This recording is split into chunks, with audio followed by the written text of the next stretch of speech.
Good morning. How are we doing? Happy Monday in the Bay and happy day after Game 7 from the Warriors. I'm still on a high. I got the Jimmy Butler. Yeah, we got the Jimmy Butler shirt, bro. I had to get the Butler for this series. I got some new merch from the Warriors a couple weeks ago. And but we're not here to talk about the Warriors. I'm hyped. I'm sure you guys are hyped. The vibes are up in the Bay. The Warriors are kind of keeping us going as Niner fans, right? If you're a Niner fan, most of you guys are Warrior fans. Not everybody, but, it keeps things kind of nice. It keeps the offseason rolling. It keeps things, fun and gives us something to cheer about. So, shout out to the Warriors for getting it done. Game 7. Now Jimmy Butler gets to go against his former team, the Minnesota Timberwolves. A revenge game. You remember it? Real quick, I know it's not Warriors. I wanted to get it off. I like the story because 8 years ago, Jimmy was on the Timberwolves and he wanted to get paid more. And he wasn't playing, he wasn't practicing. Finally pulls up to practice. And he was like, Jimmy's here. He's like, no, I'm not here to play with the starters. I'm here to play against the starters. He beat the starters with the third string bench players.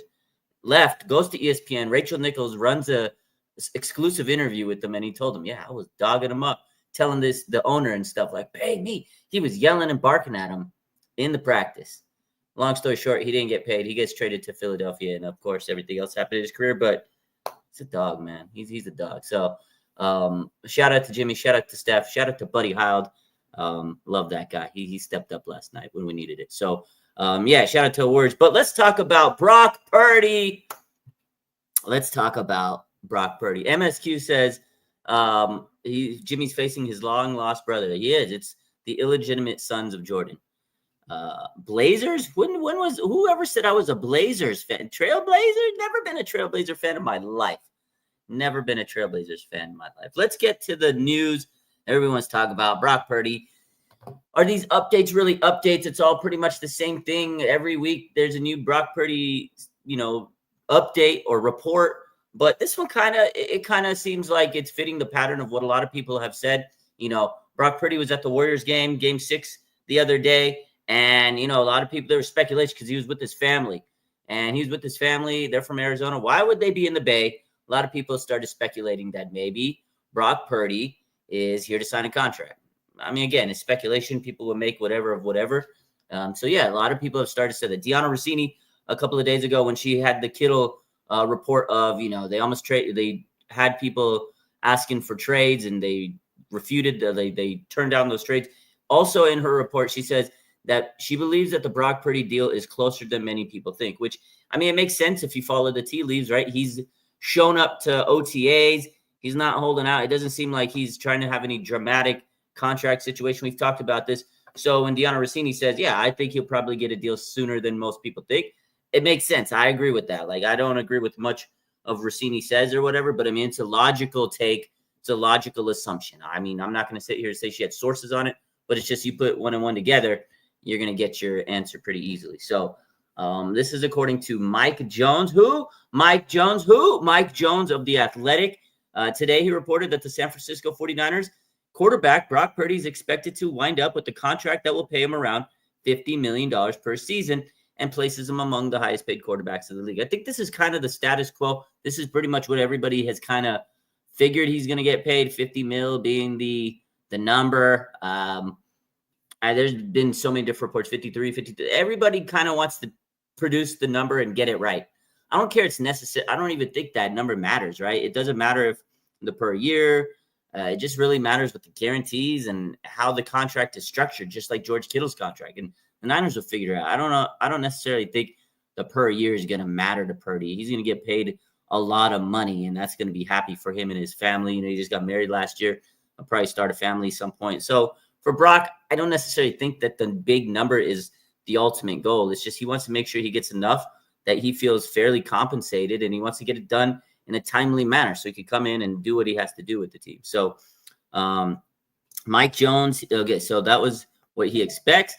And this to me is the key part of this report. Again, not really an update, it's more of a report. He says, it now seems like it's a matter of when, not if Purdy gets paid. That to me is the key wording of this report. Like, this basically is telling me Brock Purdy's closing in on a deal. He's pretty much it's there. Like, maybe people are right. Maybe his family came to congratulate. Maybe they got it done.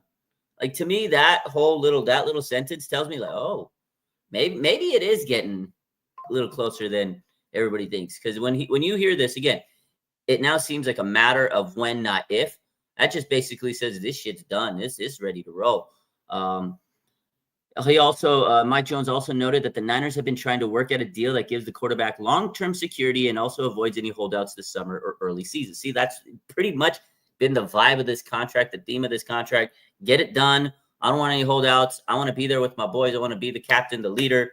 And I also want to make sure I have enough long-term security. I mean, $50 million, you're going to be secure for the rest of your life, bottom line. But at the same time, he wants to make sure he's fairly compensated. And I don't think it's going to be very complicated. Brock's a nice guy. The team really loves the guy. They respect him. I think they believe in him overall as a quarterback. There's really nobody else out there. We talked about it during the offseason, during the draft, that's able to replace him right now. He's probably one of the, better quarterbacks in the league. A lot of people, doubt him. They underestimate him, but he continues to prove them wrong. So let's keep reading a little bit more of the article, see what it says. It says San Francisco just made George Kittle the highest paid tight end in the league history with the 4-year, $76.4 million contract extension. So now it can shift even more attention toward the signal caller's contract situation. Purdy certainly didn't seem like he was preparing for a holdout when he arrived at the team's first day of voluntary offseason workouts last month. He also told reporters in January he didn't want a prolonged process that lasted throughout the entire offseason. This is what Brock Purdy said. He said, if there's an opportunity to get that done quick, that would be great, just so we can get back to phase one, get after it with the receivers and our team, and just continue to grow. Because, man, we're all going to grow together. Phase one, OTAs, in my mind, it's we come back, get all the guys back, and let's roll. And let's go after the offseason together. So that, to me, is basically what I've been saying. That's the theme. Brock wants to be back. He wants to get this done. The team wants to get it done. And they showed like a different change this offseason. They're getting everything they need to get done. You fired the bad coaches. You got rid of them. You hired in Salah. You changed the defensive line. You got rid of a lot of older players that weren't getting it done for you, or a lot of injured players, or whatever the case is. You really revamped this team, got a lot of younger players. You signed George Kittle to an extension, didn't have a holdout with that, didn't have a dramatic issue with that. Signed Lenore in the season. 49ers are kind of doing things a little bit better this season. I feel like it's just a different vibe. I'm excited about this team and the prospect of them really tearing it up, and very optimistic. I think this team seems a lot more hungrier than they were last year. And also last year, they were gassed out. You just lost the Super Bowl. Everybody's irritated. They're upset. Fans were mad. We're still trying to emotionally get over that. You have the hangover. And I think it was more of a reset type of season. And now everybody's back and hungry and ready to go. We saw Nick Bosa at OTAs. We saw Trent Williams, Fred Warner. Everybody's there, man. Trent Williams is never there. He's in Texas doing his own thing. Nick Bosa's in Florida with his bro. Like, I don't blame them. They got probably amazing workout facilities where they're at. So I don't blame them. But now they're here with the team. And they're trying to teach these youngsters. They're trying to set the precedent. They're trying to be the leaders and say, hey, this is the Niner way. I was reading Eric Branch's article, and when he was talking about how Nick Bosa came back and Trent Williams came back, they were basically, Kyle Shanahan's like, I need you guys. And basically what happened was they're teaching these younger guys the Niner way. Like, this is how it's got to be. This is what we expect. They didn't do that for a couple of years. And I think over, losing the Super Bowl, I think they realized we got to get back to our ways, man. That was not Niner football. Like, I get it. They lost the Super Bowl. I get it. They lost the NFC Championship. But to get there is a big, quest. It's a big accomplishment. Niners didn't even they didn't even make it play. They didn't even get 8 wins last year. So they need to get back to basics. And that's why players are back. And Brock wants to get paid and just go on about business. So, oh man. All right. So, please be 45 million. I honestly think it's gonna be 50. ND says, I finally found your YouTube channel. Thank you for submitting. Appreciate it.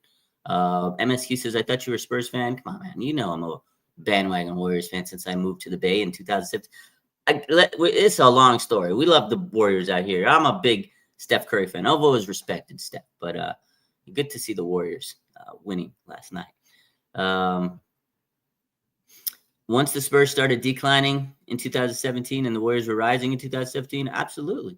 Got to do what we got to do. I've always liked Steph, but yeah. Tim Duncan retires. Had to hop on Steph Curry's bandwagon. You know the lads. How many years do you think the extension is going to be? That's a good question. And Julius says, would Purdy get taxed in Cali or another state? I mean, he's getting paid in California. I don't see why he would get paid from another state. He's going to get paid the taxes through California, and taxes in California are not anybody's friend. So that's unfortunate for Brock. His $50 million contract will not really be a $50 million contract. If you know, you know. But that's the way he's going to go. How many years do I think that the extension is going to be? Says Sahaj, I think it's going to be maybe a 4-year contract. I think they'd give him a 4-year deal, with a little bit of an out at the end of that fourth year. You give him a little bit of a fourth year. It's kind of like that option, kind of like what they do with Kittle's contract. There's always ends to a contract. I think it'll be a 4-year deal. It could be more, but I do think initially they're going to base it and be a 4-year contract extension. That's the way I see it. So we'll see if I'm right. We'll see if I'm wrong, but I just think that 4 years makes sense. You can pay them up a little bit more money up front and then spread the money through the years. And then if you need in another 4 years, extend it. It is what it is. So do you think we draft mostly O-line next year in the draft? I feel like we'll draft maybe more O-line than they typically do. Niners don't really invest a lot in O-line, but with Trent Williams, if he's there now, who knows? You got to at some point address that elephant in the room. Are you going to get his replacement?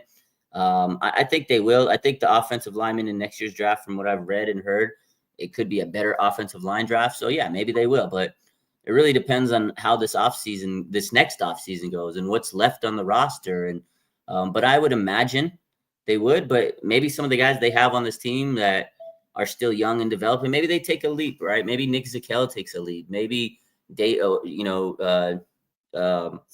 maybe one of these other guys takes a leap. Maybe the guy they drafted in the 7th round, the dude from Iowa, maybe he takes Connor Colby. Maybe he takes a big step. Maybe Spencer Burford takes a leap. So maybe these guys that they have play better. Who knows? But I wouldn't be surprised if they do take more offensive linemen in next year's draft. 100% for sure.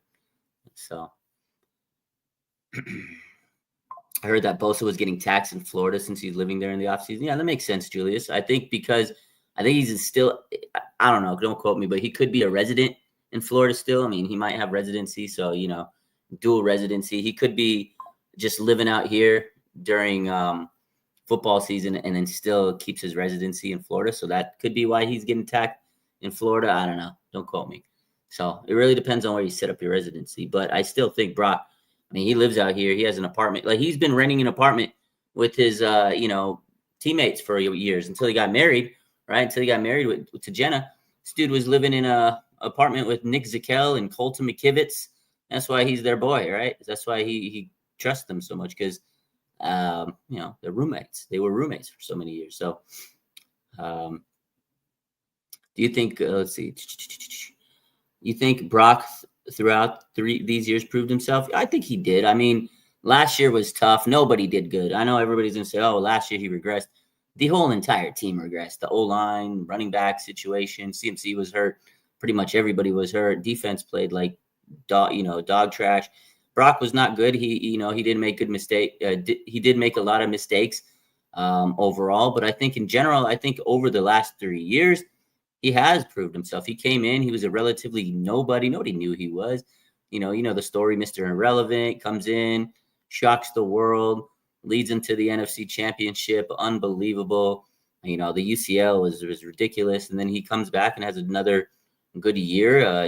He had MVP type seasons and he's played well. He's been among the league leaders in, QBR and all the stats. You can throw him out there and it's like, wow, okay. He does put up good numbers. Yeah, he has a good team around him, but if you're a good quarterback, you need to have weapons around you. Like Bryce Young, everybody's like, oh, he needs weapons. He's not good enough because he doesn't have weapons. And Caleb Williams, they just need to put weapons around him. That's what the narrative around good teams is, or these young quarterbacks. Oh, they need weapons. They need weapons. That's why they're not struggling. That's why they're struggling. He gave Brock, he's doing good with the weapons. And last year the team was depleted, and he still put up a pretty good season overall if you look at all the quarterback stats. So yeah, I think he's proved himself. Is he an elite quarterback? Is he the best quarterback? No, he has a lot of limitations, but he understands the 49er system. He's operated it well. He's gotten you to a Super Bowl. He's gotten you to an NFC Championship. I think he's earned the money. I mean, there's a lot of quarterbacks in the league. getting paid a lot. They haven't been anywhere near it, right? Trevor Lawrence, Dak Prescott, Josh Allen. Those guys got paid a lot of money. Haven't been to any of those. So, well, AFC for Josh, AFC championship, right? So, what do you think Fred Warner's going to get paid? So once Brock gets paid, I think Fred will be he'll be next soon. So they got OT. So we got the schedule release next week. I think after that, in 2 weeks. So schedule release, the end of this week is rookie minicamp. I think after rookie minicamp, you got the schedule release. I think after schedule release, because it's a lot of news to pump out there for the team, I think they'll wait to announce it right before OTAs start. The next phase in May, 22nd, 27th, somewhere around there. And that last week of May, somewhere around there, I think Brock will get paid. And then you have mandatory minicamp in June. And then after that, they get a little bit of a break. And then they come back in late July for training camp. I think right before training camp, when the buzz is starting to grow back up, that's when Fred Warner gets paid. So I think Brock gets paid in the next couple of weeks, right before OTAs and mandatory camp. And then when they come back, I think Fred will get paid right before training camp. It's going to give him a big jolt, and we're going to be fucking hyped and buzzing. So that's kind of the way I see it. That's kind of how I think it's going to play out. So 49ers throwback says, it takes teamwork. Kyle didn't do well either by hiring his friends Nick Sorensen and not wanting to fire Brian Schneider. Yeah, that is true. He was loyal to those guys, Schneider and Sorensen and a couple other people, and didn't work out. Sometimes he tried to be buddy and he likes his guys, but sometimes you just got to do what you got to do and hire the right people. And finally this offseason, he made tough decisions for him. As if you're a friend with someone, it's kind of tough to say, hey, I got to not have you. You got to leave. And he hired his former DC, Robert Saleh. I think that was big. Definitely a big move. And we saw the draft. I feel like it was very heavily influenced by Robert Saleh. And you can tell, Kyle's like, hey, man, you're back. I'm going to let you do what you got to do. Fix this defense. This is your defense. Defense was terrible last year. Fix it, man. And Robert did just that. So got to have that cap to bring in great players. That's true, James. And I think that's why they got rid of a lot of players this season, right? They got rid of a lot of players. They drafted 11 players. They're trying to build through the draft and shed that cap space. I think that's a big reason why they, were able to do what they did this season. They knew the dead cap's been eating at them. Like their dead cap hit is insane right now. So I do feel that the 49ers right now, they understand they couldn't sign a lot of free agents this season. And we saw that offseason compared to the last couple of years where they spent money and they went all out and did this and did that, brought in people like Mooney Ward and Javon Hargrave, and they spent the money. It didn't ultimately pay off in the long run the way they wanted it to, but they did. They were in a big attraction for many players. And I think they want to get back to that eventually and sign some free agents when they need it. But also, I think they also realize you got to get young. You got to draft well. You got to build through the draft with the cap space, because if you just have too many superstars at some point, you can't pay everybody. You lose them. And you have to have really good, strong, young players that you can have on your team for a few years. And then when the time for them to get, a big contract, you can reward them when you need to. So it's just the way you got to do it. And 49ers went back to that. They develop a lot of young homegrown talent, which is great, but they got away from that. And when they saw the Rams tearing up the NFC West with their homegrown talent, like they rebuilt that D line after Aaron Donald left. Like that was crazy. Aaron Donald leaves. Nobody counted the Rams in there. Everybody counted them out. They saw they're terrible. They're not going to be good defensively for years. Defensive line is probably one of the best in the league now because of the draft. So the Rams went from F them picks to, we need these picks. So I think the Niners realized, hey, we got to compete with the Rams. We got to compete with these teams. Let's get back to basics. So Sahaj says, am I going to watch Monday Night Raw tonight? Of course. We're going to be watching Monday Night Raw. We're going to be watching the playoffs, the NBA play. We got 2 TVs. We got the computer. We're going to have it all set up, man. We got a lot of, it's going to be a lot of overstimulation, if we got the playoffs, you got Raw. It's crazy. We're going to be watching it all, though, for sure. You think CJ West is your favorite picks of the draft? I think CJ West is one of your favorite picks of the draft. I do. Yeah, he is. He's definitely my favorite pick of the draft. I was talking about this a week ago with Larry, and Larry Kruger.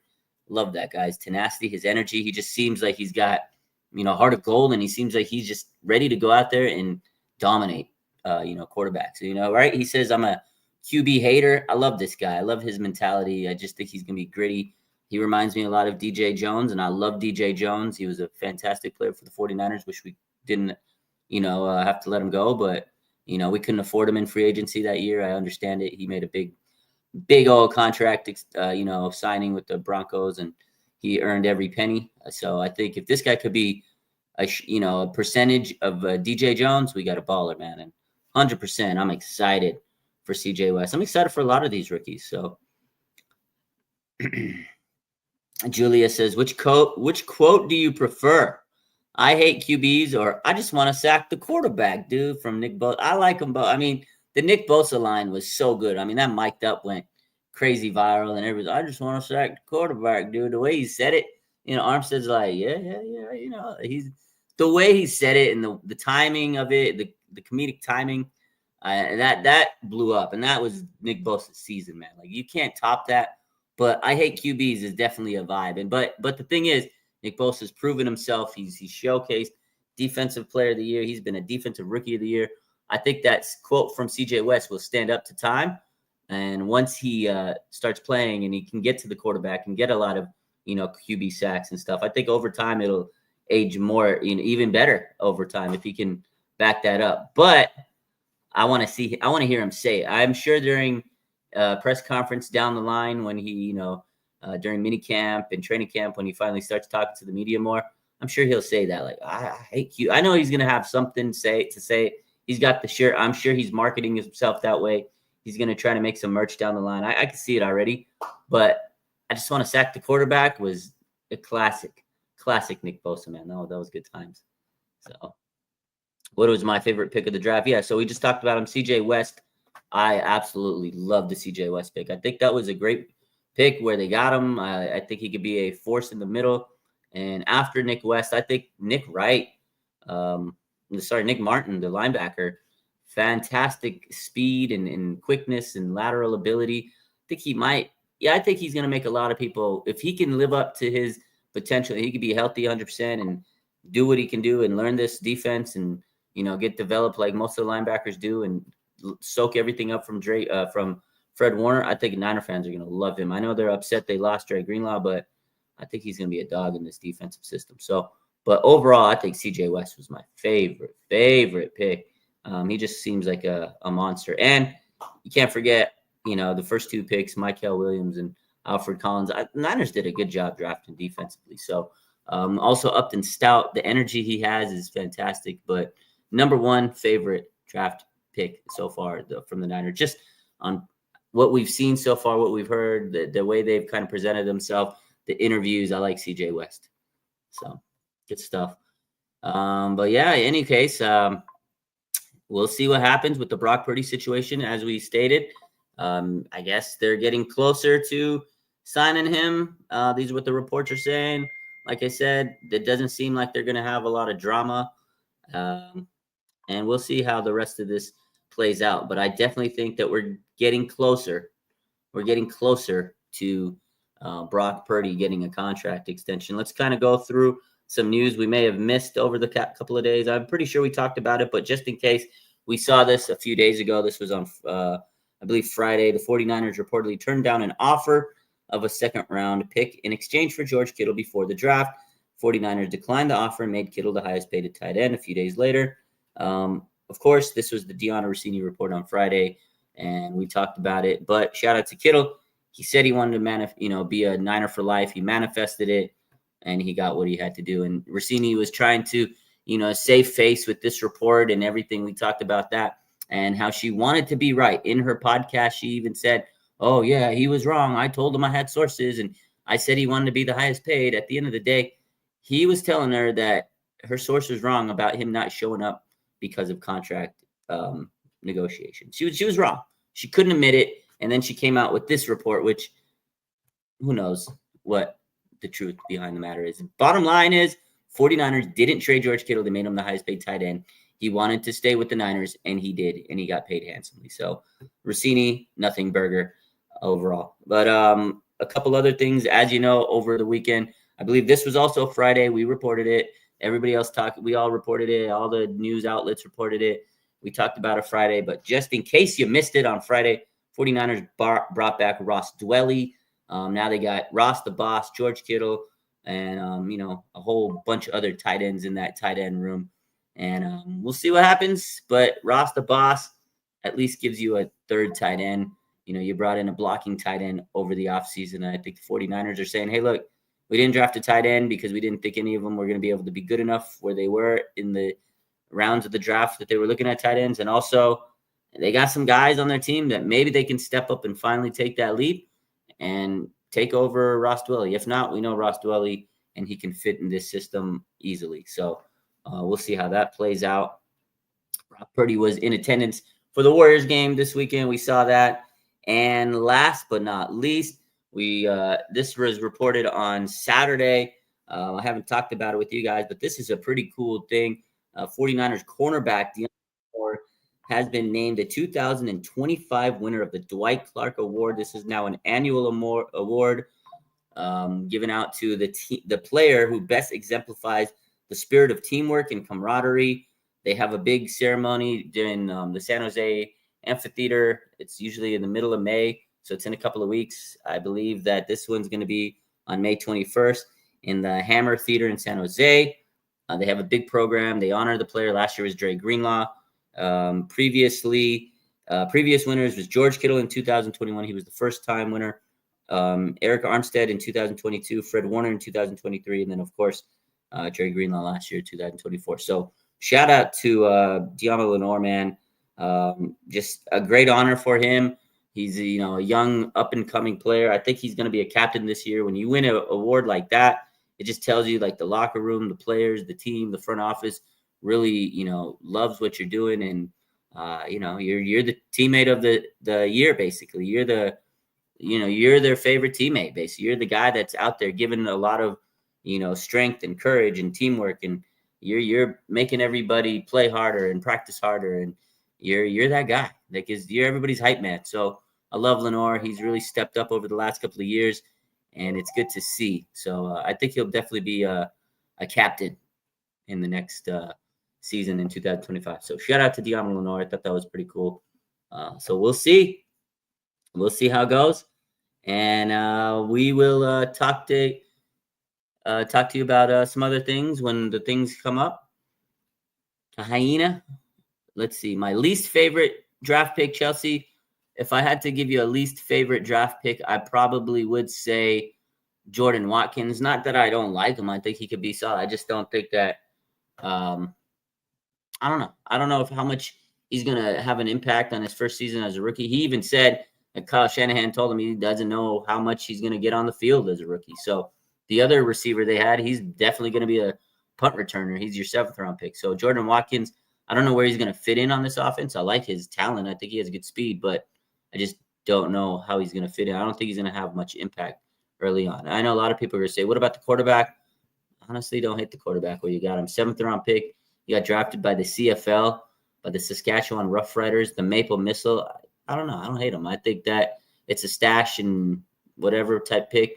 It's a 7th-rounder, so it's value pick. Maybe he could be better than Tanner Mordecai. Who knows? Maybe he's a future QB2 or something. So I didn't hate it, but not that I'm saying I hated the Jordan Watkins pick, but just don't feel like he's going to give us a lot of input this season. But who knows? I could be wrong. We'll see. And, you got Ricky Pearsall, you got Jacob Cowing, you got a lot of players, trying to step up this year. So if Cowing and Pearsall are going to take that leap, where's it going to leave Jordan Watkins, right?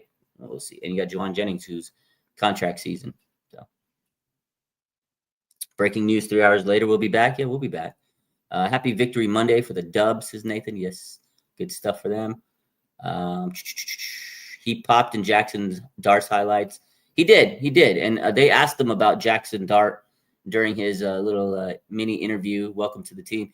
And he said, he made some jokes and he goes, yeah, I'm the reason why Jackson Dart. They asked him, do you think that you're the reason Jackson Dart got picked so high? He goes, no, I'd like to think that, but no, Jackson's a great guy. He's a great quarterback. He was very humble about it. So Jackson Dart, definitely a good quarterback, and that was his top receiver. So, yeah, he definitely popped off the screen, and, he definitely was a good target for Jackson Dart. So, if Dart was a good quarterback, he had to have some good weapons, and Watkins definitely was one. I just don't, like I said, I don't know how much he's going to give us in that first year as a rookie. So, overall, I wanted guys that are going to have some impact, and I think everybody else is going to have some type of impact. The 7th-round receiver, probably going to be our return man. The guard they drafted, he might be a starting guard as a 7th-round pick. It's crazy. So, and everybody else on the defense that they pick probably has a line, probably is in line to at least start or be a very heavy rotational player. So that's the way I'm basing it.